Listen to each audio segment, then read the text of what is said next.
Meskipun sidang perdata terkait kasus maladministrasi yang terjadi di RSUD Nganjuk yang digelar di Pengadilan Negeri Nganjuk telah mencapai kata sepakat, nampaknya permasalahan tidak berhenti sampai di situ.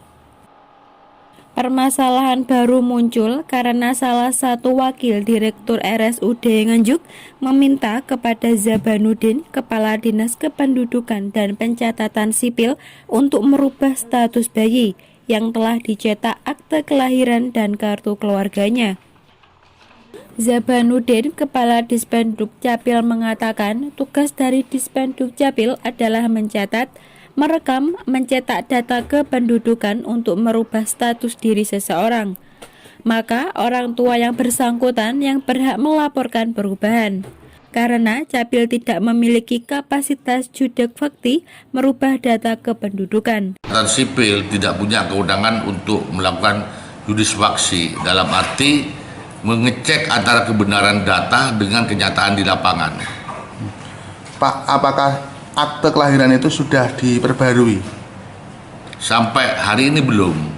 Tentunya nanti untuk pembaruan yang paling penting harus diperhatikan adalah orang tua si bayi yang membuat permohonan pada saat awal permohonan pembuatan akte pertama kali, sehingga apabila terjadi kekeliruan jenis kelamin maka perubahan itu harus diajukan permohonan oleh orang tua bayi yang bersangkutan.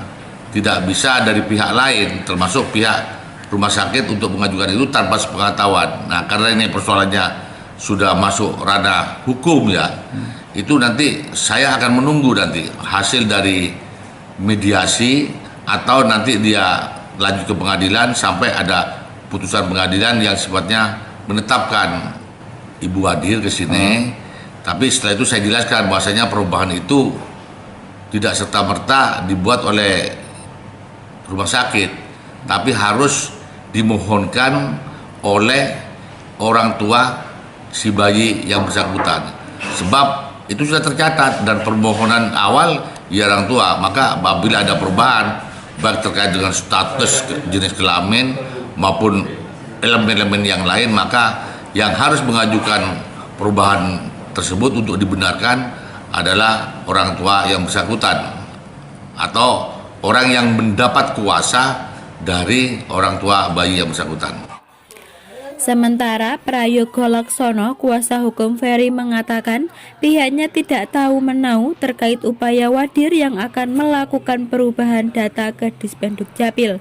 Upaya selanjutnya setelah perdamaian adalah sesuai surat kematian yang diterima dari RSUD Nganjuk, pihaknya akan melaporkan ke Dispenduk Capil. Kalau terkait ada informasi tersebut, kami sebagai kuasa hukum Ferry, saudara Ferry, kami tidak mengetahui soal hal itu. Namun setelah nanti selesai atas perkara gugatan kami yang di perdata, keluar akta perdamaian, memang kami akan melakukan upaya ke Dinas Pendudukan dan Catatan Sipil untuk melaporkan bahwa bayi dari saudara Ferry telah meninggal dunia sesuai dengan surat keterangan kematian yang telah dikeluarkan oleh RSUD Kabupaten Nganjuk. Isi dari surat kematian itu menerangkan bahwa bayi dari saudari Nyonya Arum Rusalina itu dinyatakan telah meninggal dunia. Kalau terkait jenis kelamin di surat kematian itu laki-laki. Dari Nganjuk, Siti Nurhalifah melaporkan.